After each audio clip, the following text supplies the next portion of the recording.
بسم اللہ الحمدللہ اللہ اکبر مشکل کائنات مشکل آخون زیادہ دینوں اسلام قبول کیجیے۔ بہت اچھا لگتا ہے کہ آپ کے سامنے موجود ہوں، اللہ کی رضا اللہ کے پیار میں کر رہا ہوں۔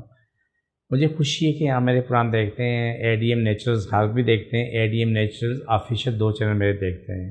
اے ڈی ایم نیچرل ہرب جو ہے نا بیماریوں کے حوالے سے ہے، جڑی بوٹی کے حوالے سے ہوتا ہے۔ A D M natural official انسان کی بقا سلامتی کے لیے، انسان کی سلامتی کے لیے، بقا کے لیے۔ اس میں آپ کو بہت کچھ ملتا ہے، آپ کی اصلاح ہوتی ہے، ایمان اور ایمانداری کے حوالے سے اس پہ پروگرام ہو رہے ہوتے ہیں۔ وہ لوگ جو نیک ہوتے ہیں، ایماندار ہوتے ہیں، ان کے حوالے سے بات ہو رہی ہوتی ہے، ان سے کو فائدہ کیا ہوتا ہے، اور آگے چل کے آپ اس میں یہ بھی دیکھیں گے نیک و ایماندار کو تکلیف اتنی اٹھانی پڑتی ہے۔ پہلے یہ ابھی ہمارا پروگرام باقی ہے۔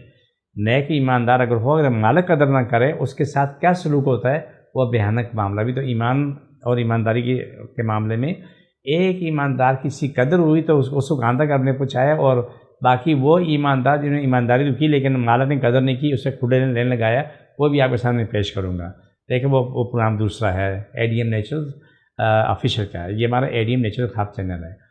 میرے پروگرام کو لائک کریں، شیئر کریں، سبسکرائب کریں، میرے دونوں چینل کو آپ لائک کریں اور دنیا تک پھیلا دیں تاکہ انسان کی اصلاح بھی ہو، شفا بھی ہو، بقا بھی ہو، سلامتی بھی ہو۔ یہ تمام چیزیں ہیں۔ میں کراچی میں بیٹھا ہوں، بہادرآباد 4 مینار چلوں گی ساتھ سیلانی والے، ہم دونوں ایک ہی گلی میں ہیں۔ سیلانی والی گلی میں آ جائیں، 50 قدم آگے آئیں، دائیں ہاتھ بورڈ لگا ہوا ہے الحاج اخونزادہ دین محمد کا، وہاں آ جائیں۔ صبح 11 سے رات 8 کا ٹائم ہے، اتوار صبح 10 سے 2 کا ٹائم ہے، اس ٹائم تشریف لائیں۔ اور عید پہ میری 2 چھٹی ہوتی ہیں، عید اور بادشاہی، تیسرے دن مجھے بیٹھنا ہوتا ہے۔ یہ دنیا بہت زیادہ پریشان ہوتی ہے اور لوگ تکلیف میں ہوتے ہیں، مجھے ان کے لیے جو کچھ میرے بس مطلب کرتا ہوں۔ آج کا پروگرام ہے کہ بات ہوتی قربانی کی، ایک پروگرام پہلے کر چکا ہوں، یہ میرا دوسرا پروگرام ہے کہ جو عید کا گوشت ہوتا ہے ہم جانور ذبح کرنے کے بعد اپنے پاس جمع کر دیتے ہیں اور 6 مہینے 8 مہینے کا اسٹور کر لیتے ہیں۔ یہ میرا خیال ہے مناسب نہیں ہے۔ کوشش کریں کہ وہ گوشت کو دنیا میں تقسیم کر لیں اور یہ یقین کر لیں اللہ نے تجھے کل پھر دینا ہے، تقسیم کر دیں۔ پھر یہ یقین کر لیں اللہ نے کل آپ کو دینا ہے، پھر وہ تقسیم کر کے یہ یقین رکھیں دماغ میں کہ رب نے مجھے کل پھر دینا، جس نے آج دیا وہ کل بھی دینے والا ہے۔ یہ ہمارے یقین ایمان کو آپ مضبوط کرتے ہیں۔ جب تک یہ یقین ایمان ہمارا مضبوط نہیں ہے تو ہم ڈگمگاتے رہیں گے، کوئی سوال کوئی جواب کوئی حل اس کا نہیں ہے، سوچ بچا تک باتیں جاتی ہے۔ کیونکہ آپ کو جو آج سبق میں نے دینا ہے اس سبق کو آپ اچھی طرح سے پڑھ لیں۔ اللہ کرے کہ میری بات آپ لوگوں کی کھوپڑی میں آ جائے۔ ہم جہاں پر اجتماعی قربانی کے لیے پیسے جمع کرتے ہیں، آپ ان سے ٹائم لے لیں، پرچی لے لیں، اسے پوچھیں کہ قربانی کتنے بجے ہوگی، اور بولے جی صبح 11 بجے ہوگی۔ 11 بجے آپ پہنچیں، آپ بولیں جی ہمارے سامنے جانور ذبح ہوگا، ہم یہاں پر موجود رہیں گے، اور اس کے بعد جب اس کی بوٹیاں بن جائیں گی، اس کے ٹکڑے ہوں گے، ہم اپنے سے گوشت لے کے چلے جائیں گے۔ یہ یاد رکھو، یہ بہت بڑا سوال ہے، بہت بڑا سوال ہے۔ یہ نہیں پتہ کہ اندر کیا کچھ ہوتا ہے، لیکن کم از کم آپ نے پیسے خرچ کیے، قربانی کی، سنت ابراہیم تازہ کی۔ رسول پاک صلی اللہ علیہ وسلم کا فرمان ہے کہ میں اپنے دادا حضرت ابراہیم علیہ السلام کی سنت تازہ کرتا ہوں، جو علماء کرام نے بتایا وہ چیز یہ ہے۔ لیکن ہمارا دکھ یہ ہے کہ ہم پیسے دے دیتے ہیں، 10 20 25 ہزار دے دیے، دینے کے بعد گھر بیٹھ جاتے ہیں، شام جاتے ہیں، جا کے دیکھتے ہیں بھئی اس کو ایک ٹوکری میں 2 4 5 کلو یا 10 کلو گوشت مل جاتا ہے، یا 3 کلو گوشت مل جاتا ہے، وہ آ جاتے ہیں جی میری قربانی ہو گئی۔ لیکن آپ کے پاس یہ دلیل نہیں ہے جو آپ نے قربانی کی ہے کہ وہ جانور آپ کے سامنے ذبح ہوا یا آپ نے دیکھا، یا لوگوں کو گوشت اکٹھا ہوا اس میں سے اٹھا کے حصے بنا کے دے دیے جاتے ہیں۔ یہ میں احتیاطی طور پہ آپ کو سمجھا رہا ہوں۔ ہر قربانی کرنے والے شخص پہ یہ لازم ہے کہ قربانی کے وقت میں وہ موجود ہو اور قربانی کروا کے اس کے حصے بکھرے کر کے اپنے ساتھ لے کے جائے۔ میں ایک چھوٹی سی مثال دیتا ہوں۔ 2004 کو میرا دوسرا حج تھا، تو میں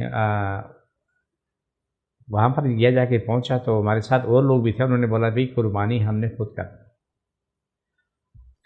ایک صاحب وہاں کے جو رہائشی تھے، کافی پرانے تھے، اس نے ایک مجھ سے سوال کیا کہ حاجی صاحب آپ 10 12 15 لوگ ہم ساتھ چلتے ہیں، قربانی کے پیسے 500 یا 700 ریال جو بھی ہیں، تو آپ یہ پیسہ ہم یہاں نہیں دیتے، ہم چلتے ہیں وہاں سے جا کے جانور خریدتے ہیں، جانور خرید کے خود ذبح کرتے ہیں۔ مجھے اس کی بات سے اتفاق ہوا، ہم گئے وہاں، جا کے پہنچے، چونکہ وہ عربی وہ اچھی آتی تھی، وہاں کا مقامی تھا، ہم نے اسے ایک جانور پسند کیا، اس سے بات چیت طے ہوئی، وہ ہم نے جانور خریدا، اس سے ہم نے پیمنٹ کر دی، کٹوانے کے پیسے الگ دیے۔ ہم لوگ وہاں رک گئے۔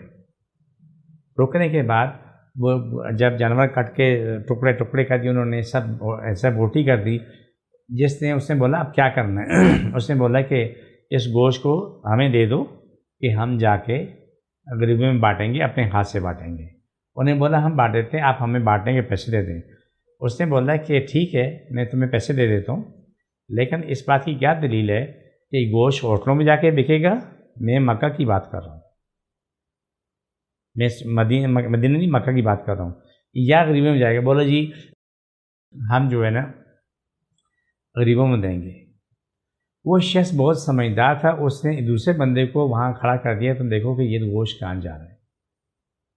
ہمارا اسٹے تھا، ہم جو رکے ہوئے تھے قصر صفرہ حرم کی قریبی بلڈنگ ہے، وہ بالکل ایسے کونے والی بلڈنگ ہے، ہم وہ بیٹھے تھے فرسٹ فلور پہ ہمارا اسٹے تھا، اور بالکل ویسٹ اوپن تھا، خانہ کعبہ کی طرف ہمارا سامنے کی طرف تھا۔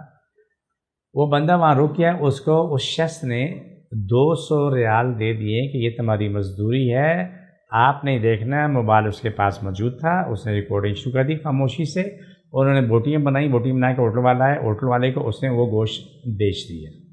جب بیچا تو اس نے فوراً بندے کو فون کیا، تم جلدی پہنچو، یہ آپ کی یہ قربانی والا گوشت بک چکا ہے۔ وہ فوراً قریب ہی تھے، وہاں جا کے پہنچے، بندے سے پوچھا کہ ہم گوشت بانٹتے ہیں؟ بولی ہم دے کے آگے سب قریبوں دے دی۔ اس نے بولا کہ یہ ریکارڈنگ ہے، سب دیکھو، یہ آپ کی جانور ہے، آپ کی گائے کا گوشت ہے، اس ہوٹل والے کو بیچا ہے۔ وہ بھی کتنے؟ اگر 10 ریال کا کلو ہے تو اس نے 1.5 ریال 2 ریال میں بیچا ہے۔ وہ ساری ریکارڈنگ دکھائی، اس بندے سے گوشت واپس لیا، لیکن وہ شخص شریف انسان نے اسے پیسے بھی واپس لیے، جا کے ان کو غریبوں میں، جہاں جس کو معلومات تھی کہ غریب یہاں پر رہتے ہیں، وہاں جا کے ان کی آبادی میں ان کو دے کے آ گیا۔ یہ میں تو خانہ کعبہ کی میں نے بات بتائی ہے کہ جو کہ میرے سامنے سن 2004 کی بات ہے، اور اس طریقے سے ہماری قربانی ہم نے دیکھی، ہم نے اپنا فرض ادا کر دیا۔ لیکن آپ یہ بات بھول جاتے ہیں کہ آپ نے قربانی کے لیے پیسے دے دیے، آپ کا فرض ادا ہو گیا؟ نہیں، فرض ادا نہیں ہوا، ابھی فرض باقی ہے۔ اس گوشت کو وہاں سے کٹوانے کے بعد مطلوبہ تمام ضوابط پورا کرنا آپ کے فرائض کا حصہ ہے، کیونکہ ہم نے زندگی میں یہاں بھی جو دیکھا ہے، اندھے لولے اندھے لولے سب، دان ٹوٹے ہوئے، کان کٹے ہوئے، سینگ ٹوٹے ہوئے، سب قربان ہوتے ہوئے دیکھے ہیں، لیکن ہم نام نہیں لے سکتے، اپنی آنکھوں دیکھا حال ہے۔ لیکن جنہوں نے قربانی کی ہے تو اللہ جانے اس کا ذمہ داری اللہ کی، ان کی ہے۔ تو اس چیزیں میں نے آپ کو سمجھانے کے لیے کی ہے کہ آپ گوشت کو نکال دیں، اللہ تعالیٰ کو اور دینا ہے، اور دینا ہے، مجھے رب دے رہا ہے، بے حساب دے رہا ہے، میں نکال دیتا ہوں، اللہ تعالیٰ مجھے بیچتا رہتا ہے، کہاں سے آتا ہے میں نہیں جانتا۔ لیکن یہ آپ ہی کریں کہ آپ اسٹور کرنے کے بجائے خود نکلیں، غریبوں غربا میں دے دیں، جو پیشہ ور بیکاری ہیں ان سے آپ دور ہیں، کیونکہ ان کا کام وہ کچھ نہیں ہے، انہوں نے گوشت جمع کرنا ہے، جا کے ہوٹل والوں کو بیچتے ہیں، جمع کرنا ہے ہوٹل والے کو بیچ دینا ہے، وہ بھی چند ٹکوں میں بیچتے ہیں، کون سا انہوں نے ہزاروں میں بیچنا ہوتا ہے۔ تو یہ ایک نصیحت بات ہے، قرآن کا آخری سے شروع ہے، مجھے اس میں جس کو جہاں بھی تکلیف ہے وہاں پر ہاتھ رکھیں، خاص طور پہ قربانی کے دنوں میں جن کو تکلیف ہوتی ہے، زیادہ کھا کے ان کا حشر بگڑتا ہے، اپنے معدے اور پیٹ پہ ہاتھ رکھیں۔ اور اگلا پروگرام میں کرتا ہوں کہ آپ نے کھانا بھی ہے، اس حساب سے کھانا ہے۔ بسم اللہ الرحمن الرحیم، صلی اللہ علیہ وسلم، سب تکلیفیں ماری جن جاتے مجھے پریشانیاں ختم، شفا ملے، مکمل شفا ملے، آمین۔ چھوڑ دوبارہ پکڑو، چھوڑ دوبارہ پکڑو، چھوڑ دوبارہ پکڑو، چھوڑ دوبارہ پکڑو، چھوڑو۔ یہ پروگرام کا آخری حصہ ہے، مجھے میری ٹیم کو اجازت دیں، انشاءاللہ پھر اگلے پروگرام پھر ملاقات ہوتی، اللہ کی ایمان میں ایمان۔